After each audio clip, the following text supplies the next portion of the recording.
Where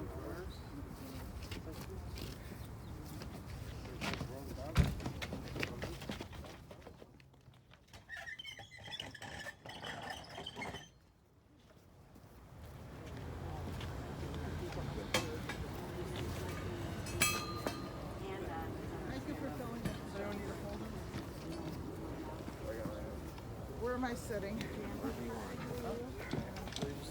Before you sit, however, we're going to cut that ribbon. Oh, yeah. Do I have to wear it on top of it?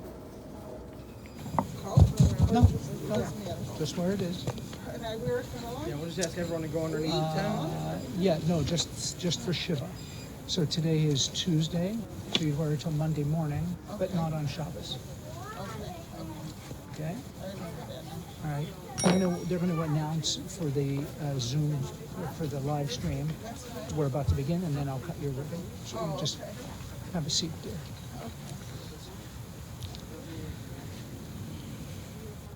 Watch the tripod there, Dennis. Ooh, this is rocky. Rochelle, this is a blanket. Do you want it on you? Yes, eventually. Yeah. Thank you. We're about to begin the service for Ms. Barbara Joan Rosenbloom. I would ask any of you who have a cellular device to please turn it to the off position. Officiating our service today will be Cantor Stephen Storr of Congregation Beth Shalom. We welcome those of you who are online. Thank you. There are two things we're going to do before we begin with prayers and with eulogy. The first thing is, Rochelle, for us to cut the ribbon that you're wearing, and you'll note that you're wearing it on your right side. That's the side that we wear to acknowledge the loss of a dear family member other than a parent. If it's a parent, we wear it on the left side. But you're obviously mourning. And we say a bracha, we say a blessing, to thank God for life and for the mysteries of life, even though we don't always understand them. And that we pray for a warmer day in many ways, physically and spiritually, emotionally, for you and Dennis and the extended family, as you recall her life. And we'll talk about her sweetness in a few moments. So I'm going to ask you to stand and say the bracha, Baruch Atah Adonai Eloheinu Melech HaOlam Dayan HaEmet, which means we praise you, God. You are the Dayan, the judge, Emet, the true judge. Adonai Natan, God gives life.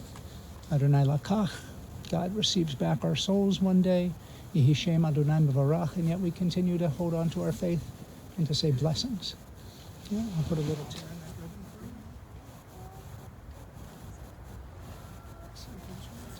There you go. Oops. And then it slipped off. So my apologies. Did you do this for yourself or for somebody else? I can help you if you need.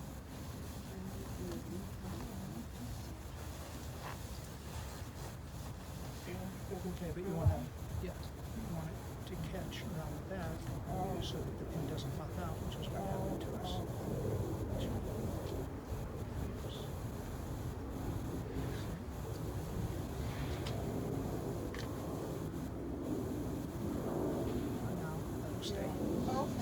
Okay.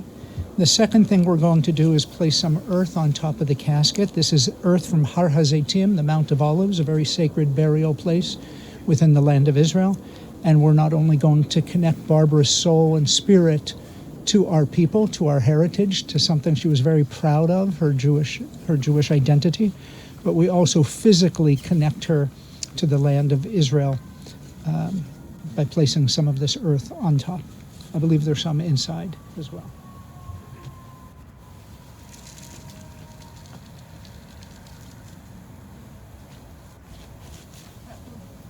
Where's the head? Over here or over here? The large part? Mm-hmm. So as we are in the Hebrew month of Nisan, just prior to Pesach, certain prayers are said, certain prayers aren't said, because even though sadness comes to us, overall, the joy of the liberation of our people centuries ago is primary. So you might say, why didn't we say that prayer or this prayer? It's because of the season that we're in. But there are ample prayers to be recited, no doubt, in her memory and in her honor.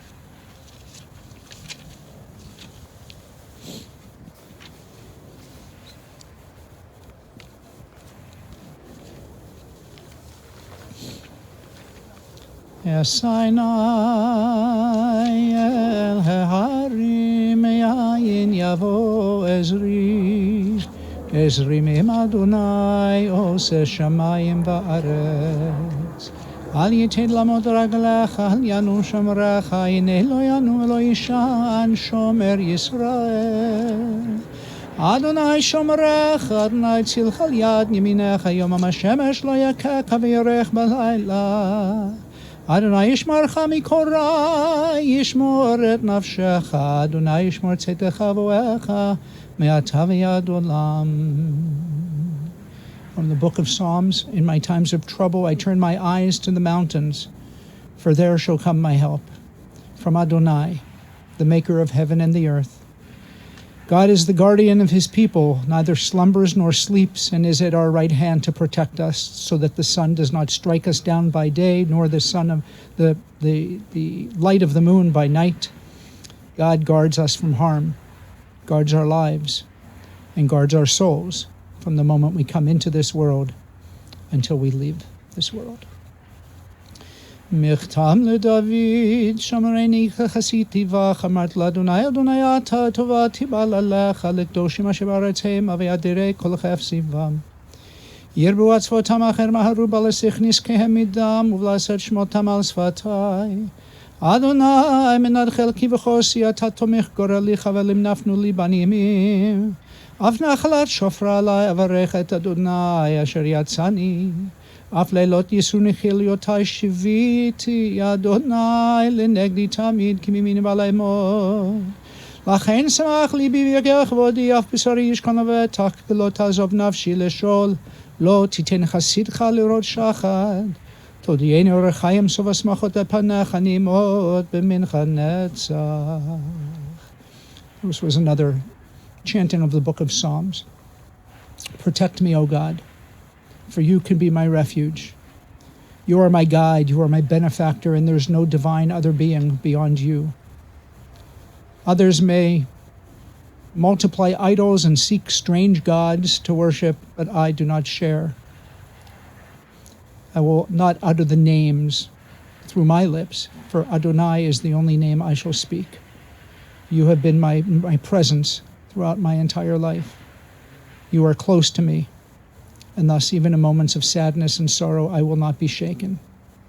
My heart exults and my spirit rejoices, and then my body shall come to rest. And I know you shall not abandon my soul into Sheol, but you will show me the path of eternal life, welcoming me into the heavens, to be within the full joy of your presence forever. מזמור לדוד, אדוני רואי לו אכסר, בנוטה שירביצני על מי מנוחות ינהלני, נפשי ישובב ינחני ומגלי צדק למען שמו, גם כי אלך בגיא צל מוות לא ירא רע, כי אתה עמדי, שבטך ומשענתך המה ינחמוני. תערוך לפני שולחן נגד צוררי, דשנת בשמן ראשי וכוס רוויה, אך טוב וחסד ירדפוני כל ימי חיי, ושבתי בבית אדוני לאורך ימים. The final psalm of our beginning of our service, one that's very familiar to you. I think it might even be in the pamphlets that you have, the 23rd psalm. You can read along if you wish. The Lord is my shepherd, I shall not want. He maketh me to lie down in green pastures. He leadeth me beside the still waters. He restoreth my soul. He guides me in straight paths for his name's sake. Yea, though I walk through the valley of the shadow of death, I will fear no evil, for thou art with me. Thy rod and thy staff, they comfort me. Thou preparest a table before me in the presence of mine enemies. Thou hast anointed my head with oil, and my cup runneth over. Surely goodness and mercy shall follow me all the days of my life, and I shall dwell in the house of the Lord forever. The Hebrew is always the same. The translations are sometimes different, but I find the consistency in being the way the psalmists always translate that prayer. Yea, though I walk through the valley of the shadow of death, I will fear no evil. You are within that valley, a valley that has a depression in it, if you will, which you also feel inside of you. And that's what the kriya, that's what the ribbon represents, that darkness, that shadow, that deep sense of loss. But the prophet does not say, yea, though I am in the valley of death, it has consumed me. It controls me. It holds me hostage and doesn't allow me to see the bright of day. It doesn't say that. The psalmist says, I will walk through that valley. The question, Rochelle, is how do we walk through a valley without the partnership of your sister that you so loved? Faith, love, family, trust in the future generations that are so blessed to be a part of your family. So you shall walk through.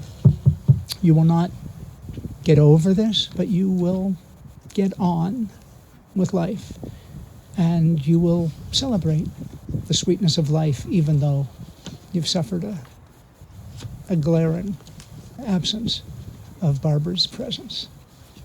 So let me offer some thoughts, if I may. This coming Shabbat is called Shabbat HaGadol, the majestic, the big Shabbat.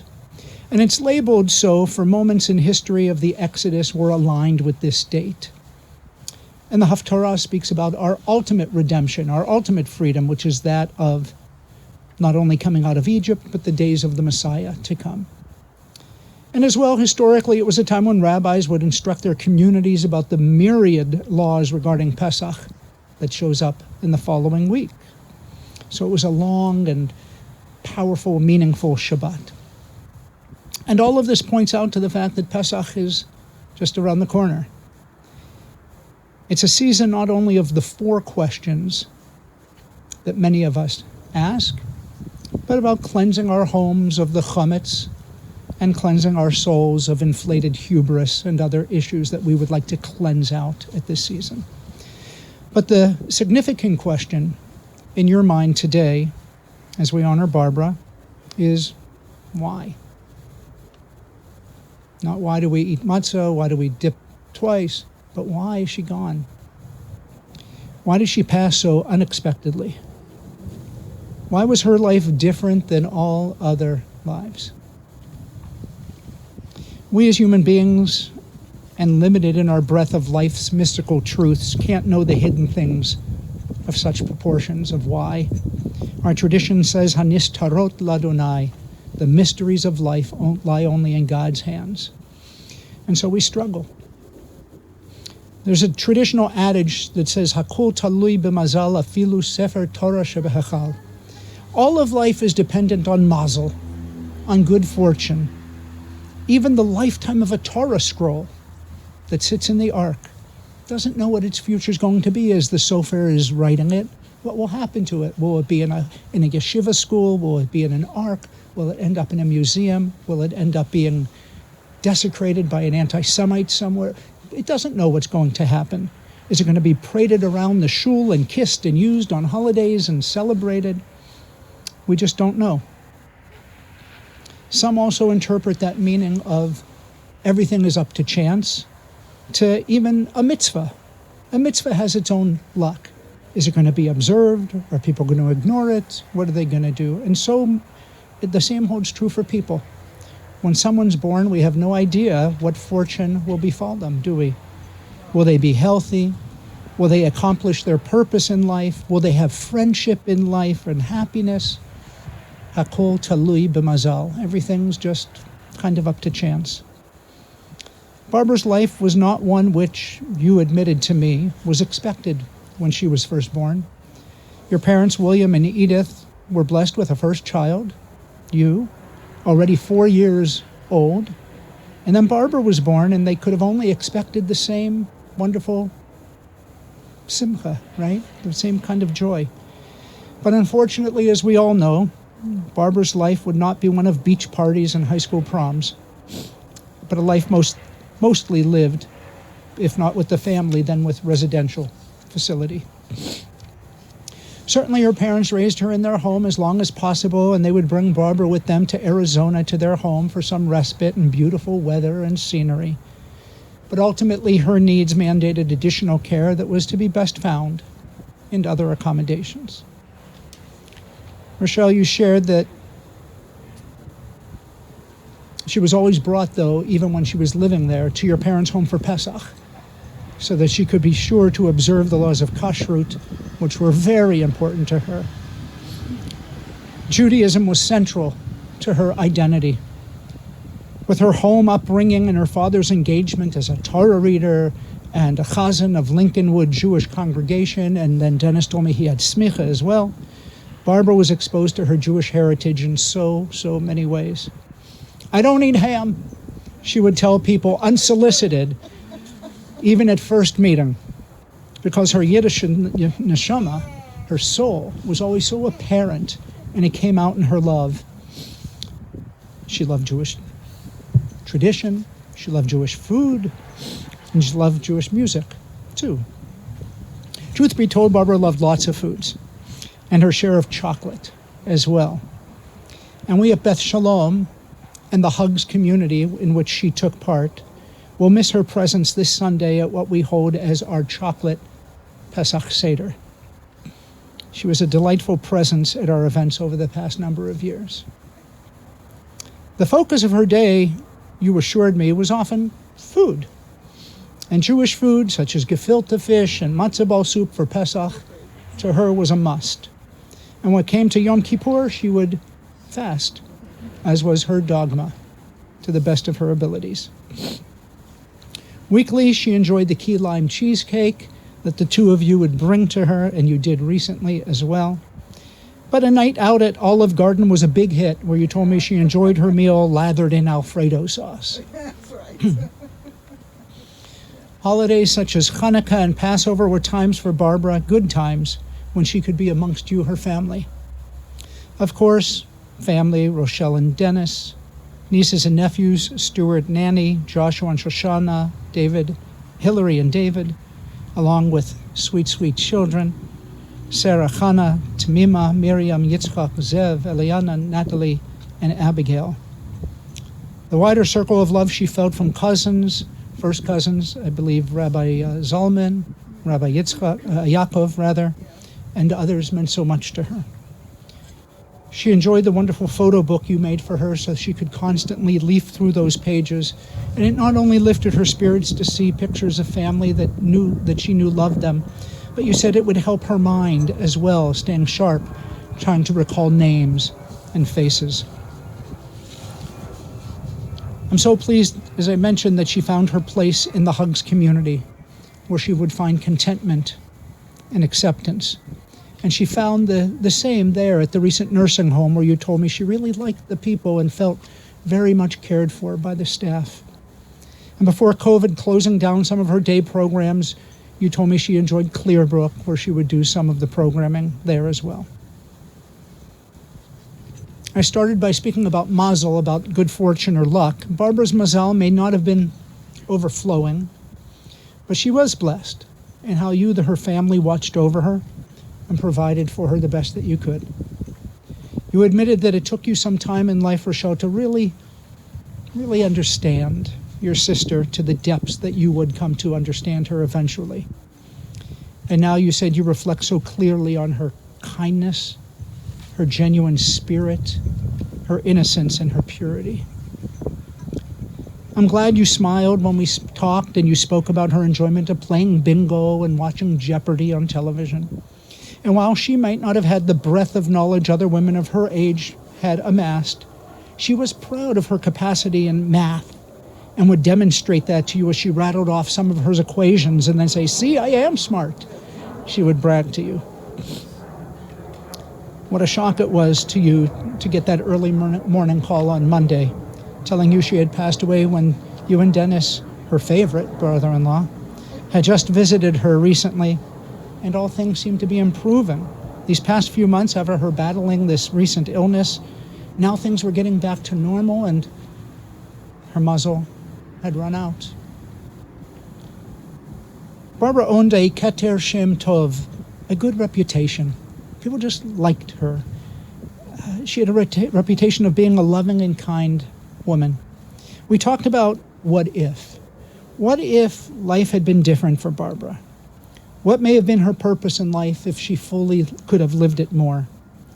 But I believe, as I shared with you yesterday, that for all of the Jewish people, our mission is to be an Or LaGoyim.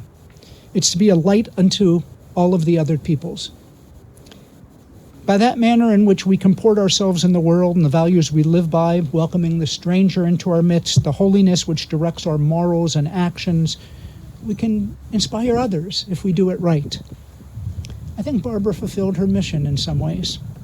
Her gentleness, her pride in her Judaism, her passion for family, her acceptance of others, her sweet neshama was a light unto others. And that light, I know, will not be extinguished just because her physical presence is now absent. Such is the star in the universe. When we look at the light of a shining star, we realize that star has long died. That planet or that mass is actually gone, but its light continues to travel towards Earth. And so I think Barbara's light, too, can continue to grow and warm us and inspire us and be a light in our lives, even though she's now passed on. As I noted earlier, Barbara loved music. She enjoyed listening to her father chanting prayers at home. You said she learned many of her prayers via osmosis, just by listening to his voice. And I recall a Rosh Hashanah hugs service at our shul when Barbara glided up to the microphone and chanted off the Torah brachot with us, with no need of any book or any guidance from anybody else. She just knew it. And you noted in particular she loved your father's rendition of Kol Nidre and listening to him chant Shalom Aleichem on Friday nights. And you said Barbara had a very nice voice as well. She enjoyed the music of the Beach Boys and the Beatles and most of those 60s and 70s groups. And she had a great memory, you told me, for names of those groups and the singers and the labels and the lyrics and the albums. But it was Babs. It was Barbara Joan Streisand who captured your sister's heart. She loved that name, Barbara Joan, and she loved her voice. Barbara had a lot of hits, but one of the most famous is People Who Need People, right? And it reminds us of the simplicity of life and what your sister seemed to understand. People who need people are the luckiest people in the world. Barbara was a lucky person. Her mazel followed her throughout her life because she not only needed you, but she knew you needed her. Rochelle and Dennis and family, we all needed her to help us calibrate our perspectives in life, to get rid of the schmutz, to get rid of the clutter and the chaos and the things that we're so obsessed with sometimes.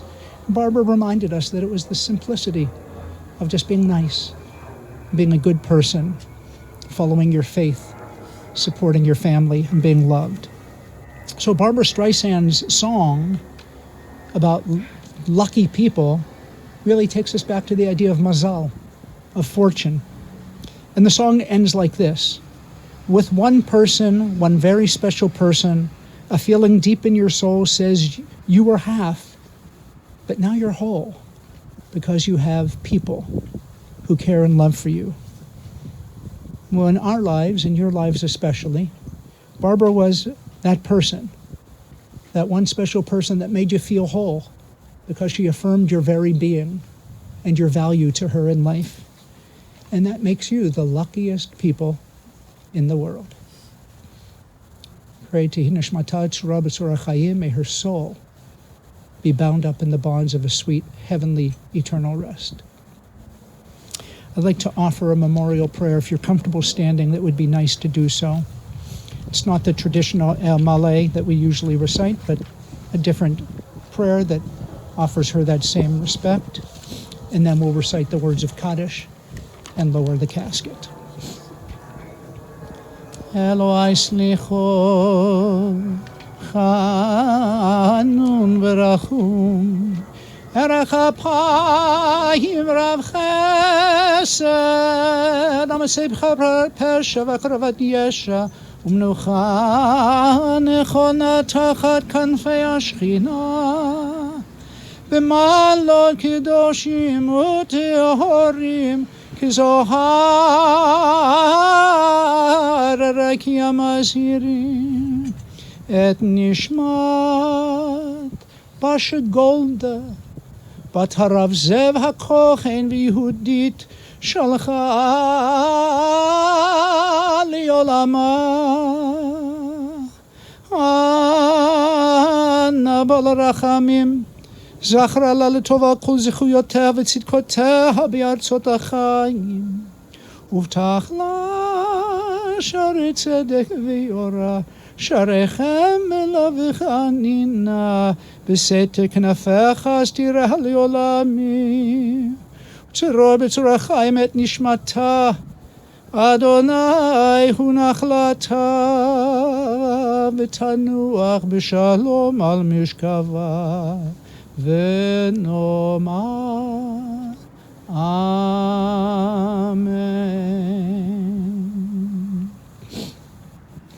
God of forgiveness, Eloi Slichot, you who are gracious and compassionate, grant an infinite rest in your sheltering presence among the sweet and holy souls. Now to the soul of Barbara Joan Rosenbloom, who has gone to rest in her eternal home. We ask that her worthy and righteous deeds that she performed amongst us in the land of the living be remembered, that she find a perfect peace in your embrace, her soul be bound up in the bonds of life, and she rest in peace. May the next time this family have a reason to gather only be a time of joy in their lives. Amen. You should have the Kaddish on the pamphlet board. I can help lead you in that. It's on the back. Yit gadal v'yit kadash shemei rabbah v'alma divra kirute v'yamlich malchute v'chayechon u'v'yomechon u'v'chayei dechol beit Yisrael ba'agala u'v'zman kariv v'imru. Amen. Yehi shemei rabbah mevarach la'alam u'lalmei almaya. Yiparach v'yishtabach v'yitpa'ar v'yitramam v'yitnaseh v'yithadar v'yitaleh v'yitalal shemei dikudsha b'rechu le'ela min kol birchata v'shirata tushbechata v'nechemata da'amiran ba'alma v'imru. Amen. Yehi shlama rabba min shmaya v'chaim malenu v'al kol Yisrael v'imru. Amen. Oseh shalom b'mromav v'ya'aseh shalom aleinu v'al kol Yisrael v'imru. Amen. The gentlemen are going to assist us with the task of lowering the casket. Afterwards, you can be seated if you'd like. Afterwards, many of us understand the mitzvah of placing 3 measures of earth into the grave. Put the shovel back down after you've used it so the next person can voluntarily take on this mitzvah into their own hands, this act of kindness and gentleness of tucking her in, if you will, to her final bed, to her final rest. And then you can remain for the total coverage, or if you need to, well, you're not going to go anywhere with the lineup, so you might as well stay. And we'll participate as much as Rochelle and Dennis direct us to by helping with the burial at that time. But in the meantime, you may be seated, should you wish.